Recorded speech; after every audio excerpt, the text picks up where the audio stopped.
সরকারি সফরে কাতার গেছেন সেনাবাহিনী প্রধান জেনারেল ওয়াকারুজ্জামান। সফরকালে তিনি কাতারের সামরিক ও বেসামরিক উচ্চপদস্থ কর্মকর্তাদের সঙ্গে সৌজন্য সাক্ষাৎ করবেন। একই সঙ্গে সামরিক বাহিনী সংশ্লিষ্ট দ্বিপাক্ষিক সহযোগিতার লক্ষ্যে মতবিনিময় করবেন। আজ শনিবার তিনি কাতারের উদ্দেশ্যে রওনা দিয়েছেন বলে জানিয়েছেন আন্তঃবাহিনী জনসংযোগ পরিদপ্তর। সফর শেষে সেনাবাহিনী প্রধান আগামী 5 মে বাংলাদেশে প্রত্যাবর্তন করবেন বলে জানানো হয়েছে।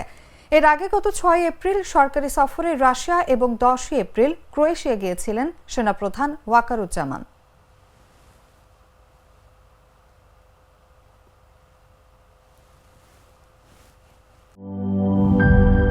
লাল সবুজের দেশে নতুন রঙের বেশে ঘরে বাহিরে সাজানো বলকে রেইনবো রেইনবো রেইনবো পেইন্টস রে সাশ্রয়ী দামে দেয়াল রাঙায় রেইনবো সবার রং সবার ঘরে ঘরে Rainbow Paints, the color of joy.